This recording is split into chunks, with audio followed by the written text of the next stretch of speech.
Hello everyone, welcome to the outskirts of Zion National Park.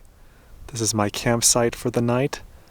That tent over there is mine actually. I set it up at this campsite earlier in the day. I bought this tent a couple years ago specifically to set up at campsites so that I could reserve a campsite when I couldn't stay there in my car. So I drove through here earlier today, 3 or 4 hours ago, saw this campsite and pulled that $20 Walmart tent out of the depths of my car and set it up. It's actually the first time I've used it for this purpose, so I'm glad I've finally been able to put it to work. This is an extremely popular area. Zion National Park sees just tons and tons and tons of visitors, and so the campsites around the park are in relatively short supply and the demand is high, and so I did that. I need to take it down pretty soon here. Don't have a ton of time left before the sun sets, but in this video I'm going to do a really famous hike that I've heard described as, well, several things. I've seen it on lists of the world's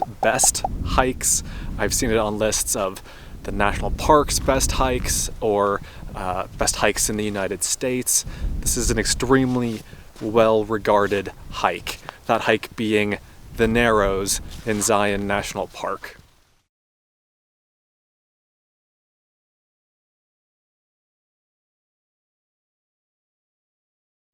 Now there are really 3 ways to hike the Narrows. You can start at the bottom, walk about halfway up, and then hike back down again and just return the way you came.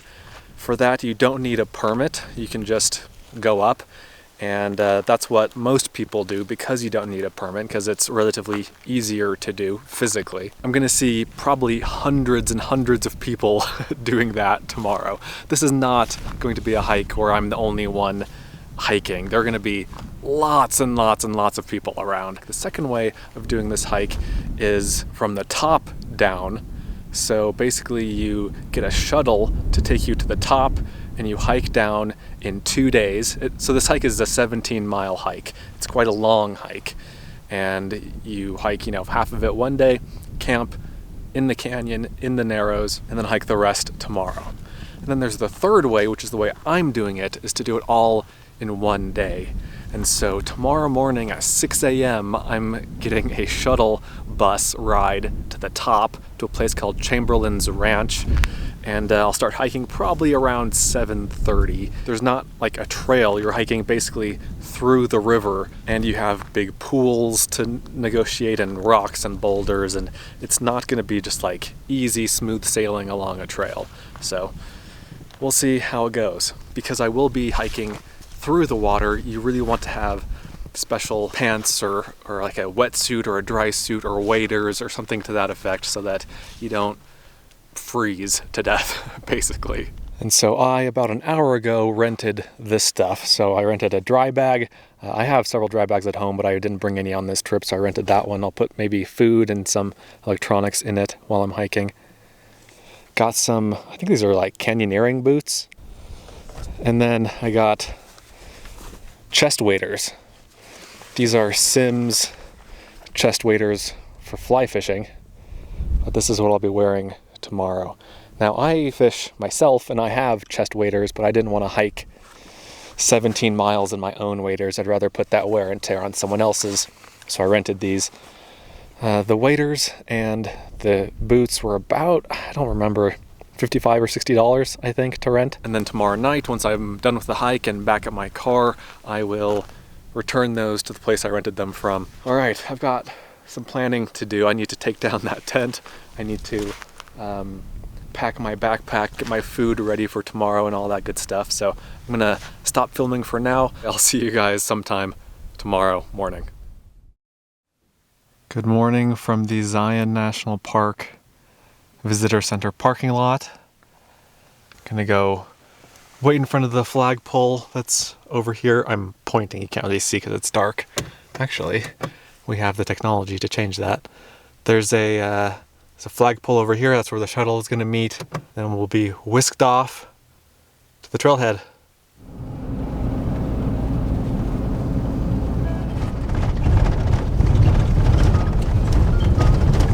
All right, we have arrived at the trailhead, and it's light enough to not need a headlamp, so that's good. It looks like the trailhead itself is just over here. Got a little stream crossing to start us off. The guy said that there's 3 miles of basically non-water hiking. Hold on, I gotta focus on this jump here. Okay, 3 miles of this kind of hiking.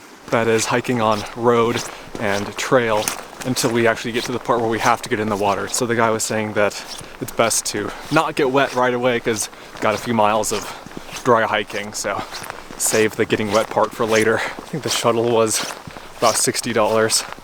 And then once I get to the end of the hike, I'll take one of the Zion National Park shuttles back to the Zion National Park Visitor Center where my car is.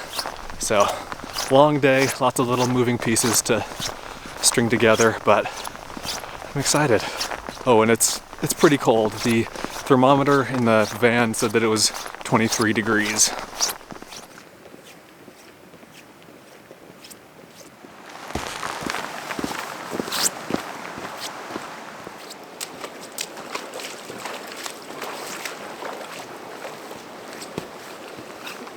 I'm hot already. I need to take off my jacket here, my fleece jacket. On my legs I have some pretty thick pants. They're basically like sweatpants. They're synthetic though, kind of like thick fleece. Sorry, my head's cut off, but kind of like thick fleece pants. And so I'm warm down there, and I'm getting warm on the top. I have a wool t-shirt on underneath this, and then this long sleeve hooded lightweight shirt on top of that.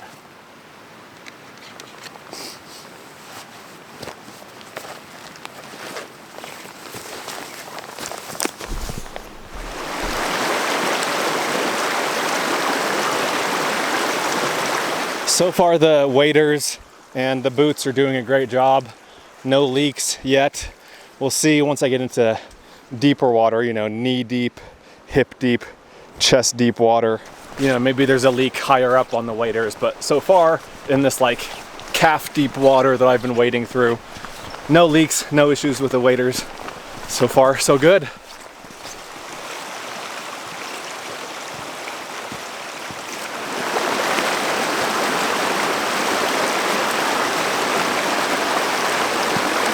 I'm 2 hours into the hike now. I'm guessing I've gone 5+ miles so far, making good time. The canyon is certainly narrow, but I'm not in the narrows yet. And there are a couple sets of narrows here on this hike. I have some snacks stashed in my chest kangaroo pocket here. I've got stroopwafel, got some almond, those aren't almonds, that's a map. Those are almonds, and then some little sour candy to munch on, keep the spirits high.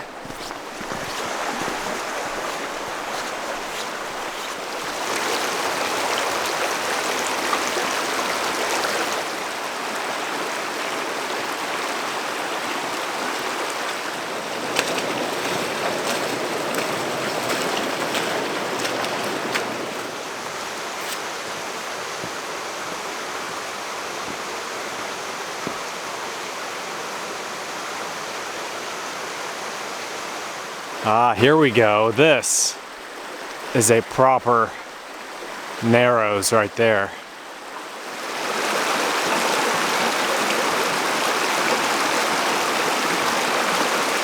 Now this is spectacular. It took me 3 hours to get here. Worth the hike so far, for sure. The water hasn't been very deep at all. It's been calf deep at most, not even knee deep. I usually record my hikes on the GPS app on my phone. I record the track so I know how far I've gone. But I figured that with this hike, with being in narrow canyons, the GPS wouldn't be accurate anyway, so I haven't bothered. So I'm not really sure how far I've gone now. Oh, and I've just reached the National Park Service boundary here. Up until now, I've been in a mix of private and public lands, but now we will be entering Zion National Park proper.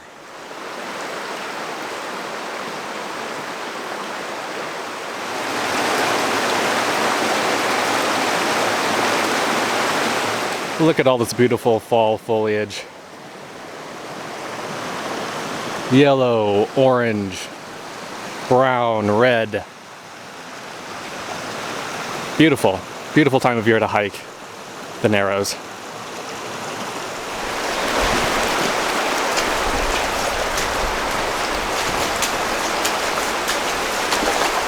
And here we have what I think is the first and only waterfall on the route.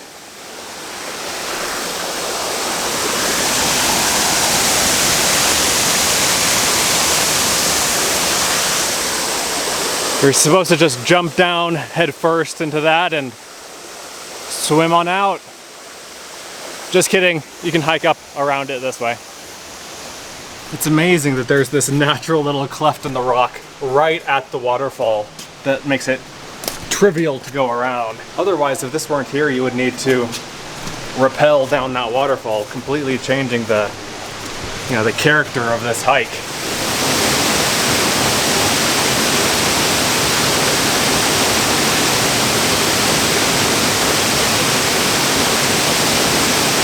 It's interesting how this waterfall doesn't really go over a cliff. There are these two boulders and then just a bunch of logs that have been lodged across the chasm there. That's really neat.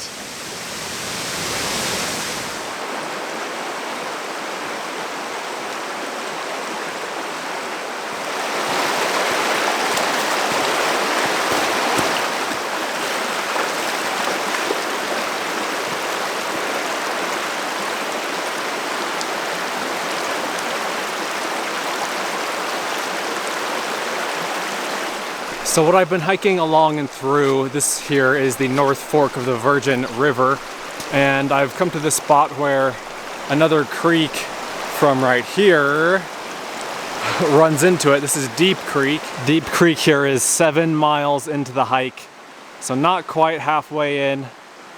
Got about 10 miles left to go. Been hiking for 4.5 hours.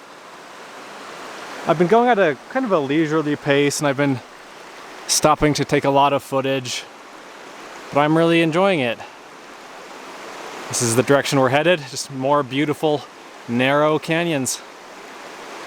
Yeah, with that extra water from Deep Creek joining the North Fork, there's definitely more water in the river. It feels more like a river, less like a tiny little creek. I could see now how this could create a pool deep enough to have to swim through.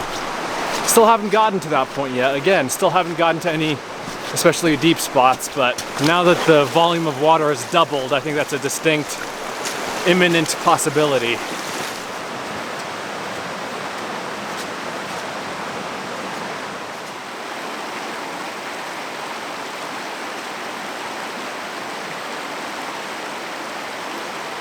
I've passed by several little campsites along the side of the river. They're just gorgeous places to camp. This would be a phenomenal overnight hike. Open to the sky above, with views of the river below, up against the cliffs. Even so, I'd much rather do it in the day and not have to carry overnight camping gear. And you also need to carry your own water on this hike. There's I think it's called a cyanobacteria bloom in the water here, and so you're not supposed to drink it. It's not good for you.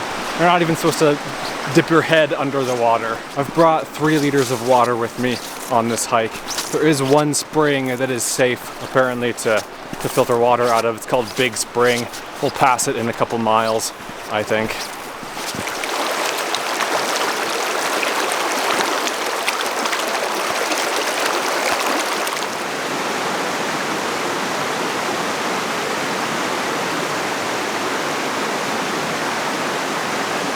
And just for reference, the river here is flowing currently at 40 cubic feet per second. I think that anything over 120 cubic feet per second is considered unsafe. So these are relatively low conditions. Not quite as low as they get throughout the year, but definitely low. Well, well, well, what have we yonder? That looks like a spring to me. That, I believe, is Big Spring, or Big Springs. I'm just past 6 hours into the hike. It's like 6 hours, 5 minutes since I started. And the spring here marks 11 miles into the hike. Got 6 miles left. I'm almost 2/3 of the way done.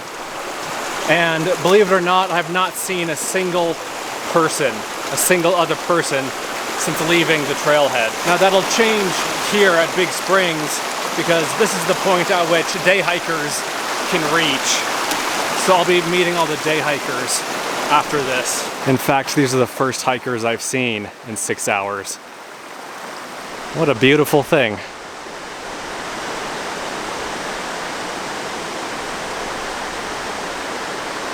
It's just gushing right out of the rock right there.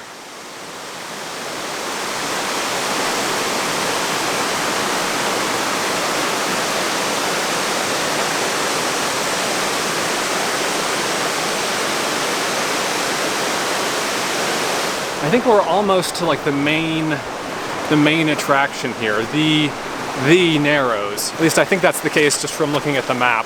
But before that, I'm gonna pull over and have some lunch here. I've been snacking along the way, but I want to stop and raid my snack bag and see what looks appealing. Let me show you what I have in my backpack here. I hope you can hear me. Fleece jacket, down jacket, which I haven't used on the hike. This is a bag full of basically just clothes. These are the pants that I was wearing. And then a couple other layers, shirts, a jacket. This is a little emergency kit. And then this is the dry bag that I rented. This is the lens, the camera lens that I was using this morning.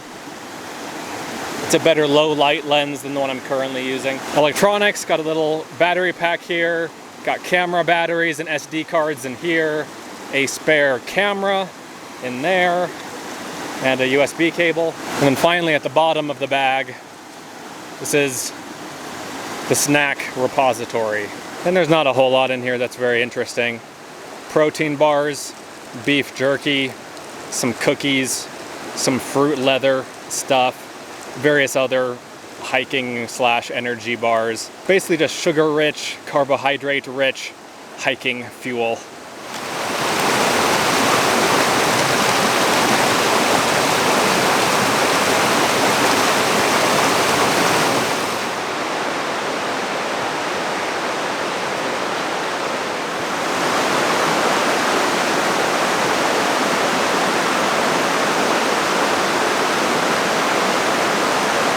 This is just incredible, just amazing narrows here. I love it.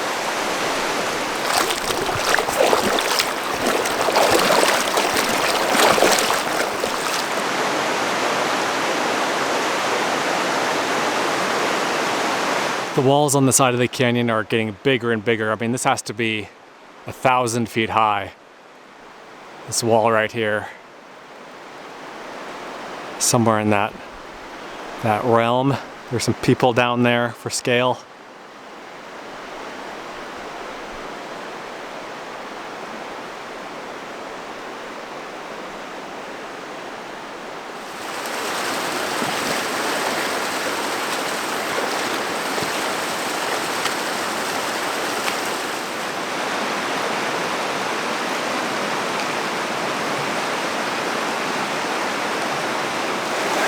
I think this is the deepest spot right here. I've watched a few people kind of struggle to get around to this section. It's pretty deep right here. Oops, just bumped the camera. I've been probing it with my trekking pole that I haven't used at all on this trip. But yeah, I think that might be the best option over there. I'm gonna put this camera safely away in the dry bag and get the GoPro out. Turns out I forgot to pack the GoPro, so I'm going to set up this camera as I struggle my way across. Then I'll come back and retrieve the camera.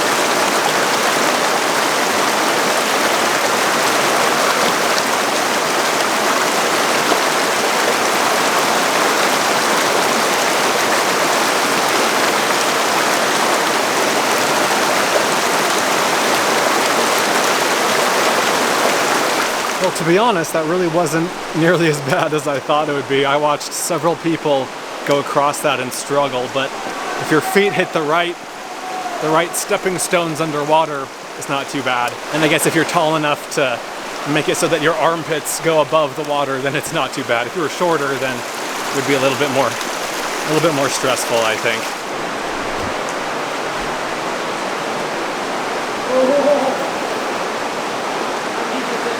Most hikers that you see who've rented gear also have rented those wooden staffs. Those come with the rental packages. I did not want that for the same reason that I no longer really use trekking poles on most of my hikes. I used to be a big fan of hiking poles, of trekking poles, but I stopped once I started getting into filming more, because it's a pain to have two of these and be holding a tripod or a selfie stick while you're filming and all that stuff. And so just for ease of filming for the last several years, I haven't taken any kind of trekking poles with me. And for that same reason, I didn't want to take that staff. And the staff would be even worse, because this, I can just collapse and stick it back on my backpack. But a staff, that wooden staff is just that's harder to deal with in a way that doesn't interfere with things. This is pretty awesome. It's waist deep here, and I'm hoping I don't drop the camera.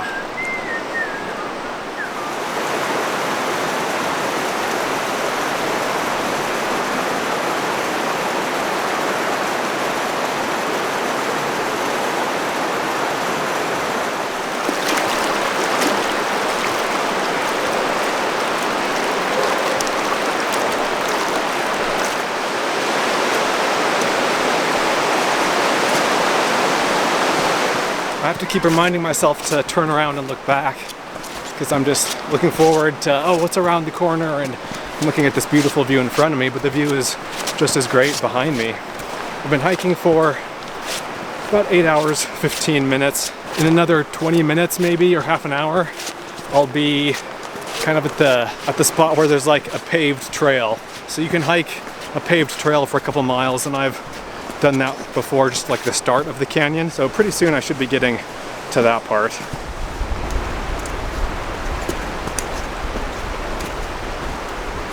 Nearing the end here, we have one last waterfall on the side of the canyon. That is pretty cool.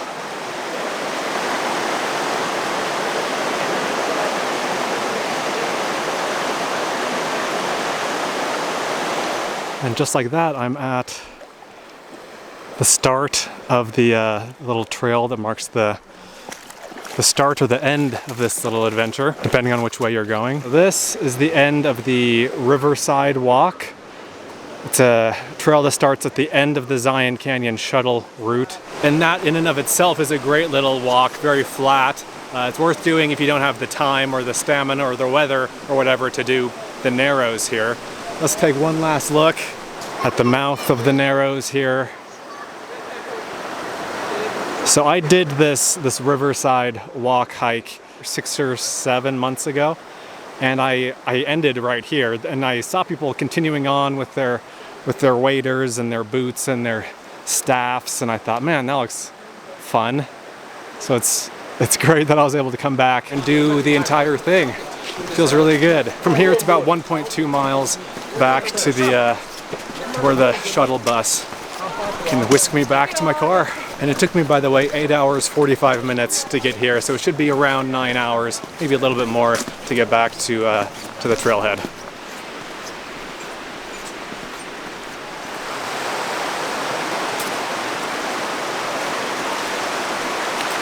And this looks like the line for the shuttle. It's not too bad.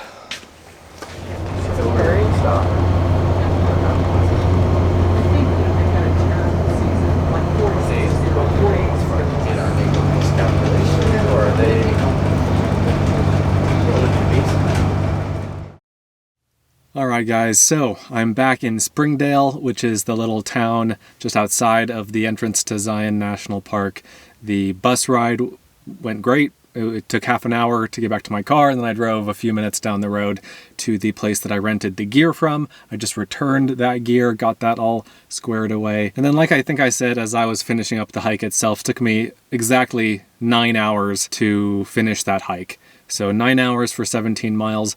I breezed through the second half of it pretty quick once I started encountering more people. Especially once I started encountering groups of like 20 people hiking together. That made the canyon lose a little bit of the magic for me, because for the first like 6 hours, I didn't see a single other hiker. And that was amazing. That was incredible. And then I got to Big Spring or Big Springs, whatever it's called, that waterfall. That's where I saw the first people. And then, you know, slowly I saw more and more people until there were just like dozens and dozens of people hiking through the canyon. I mean, it was beautiful. It was really, really beautiful. And I'm glad I did it. I'm glad I did the full top-down hike. But the hike or the section that's accessible to day hikers is the most spectacular section. So like up to Big Springs, everything below that is just, I mean, it was awesome. It was really, really gorgeous. And so that brings us to answering the question, is that the best hike in the United States? I think to answer that, we need to put some limits on it. So let's say the best day hike, like the best hike that a reasonable person can do in a day. It's tricky because for me, the number of people on a hike really affects how much I enjoy it. Now, it doesn't affect like the beauty of the place itself, but it does affect the overall experience for me. So if I were to have done that hike and, you know, had it all to myself in some fantasy land and didn't have to share it with any other people, it's probably the best day hike I've done. In terms of sheer beauty, I'm trying to think of one that's better, because that canyon is incredible. And hiking through the river, that's incredible. It's so cool. I'm trying to think of other hikes I've done. Like, I think it was better than Angel's Landing, also in Zion National Park. I think it's probably better than Half Dome in Yosemite. I don't know, I'm wavering a little bit. That's a fantastic hike in Yosemite National Park. There have been some day hikes I've done that were like 21 hours long and like climbing big mountains. And I think I've enjoyed and like gotten more from those experiences more, but from like a regular hike, let's say in a national park, that's probably the best one I've done. Now, it's not my favorite hike I've ever done, because again, I'd rather do hikes with fewer people on them. Now that I've done this hike once, I'm not like yearning to do it again just because I don't want to hike with so many other people. I'd rather do a hike that's a 7 or 8 out of 10 rather than a 10 out of 10. I mean, that was a 10 out of 10 hike, no question. It deserves its popularity. And if I were to make a list of the best day hikes I've done, especially in the national parks, that's probably at or very close to the top of the list. If I were to make a list of my top 10 favorite day hikes, like the 10 best days I've had hiking, I don't think it would be in my top 10 because of the people, because of the logistics, like renting the gear and getting the shuttle and then getting the shuttle back and then, you know, driving through the visitor center parking lot. Like all of that stuff detracts as far as having it be one of my favorites. But it is a fantastic hike. I really enjoyed it. I'm really glad I did it. Hope you guys enjoyed that adventure. Let me know what you think. Let me know if you've done that hike, what your thoughts about it have been. And let me know what you think some of the best day hikes are, especially in the national parks, but not necessarily just limited to that. What are some of the best day hikes in the United States? I'm interested in hearing what you have to say. And this also will, by the way, mark the end of this trip. I think I got 3 SUV RVing videos out of it. Thanks again for watching, and I'll see you guys in the next one. Be sure to check out Adventure Know-How, my new site, where you can gain access to a map of all of my free campsites, plus monthly bonus videos that you won't find anywhere else. Learn more at adventureknowhow.com. And for links to everything else SUV RVing related, visit suvrving.com. Links to these sites and more will be in the video description.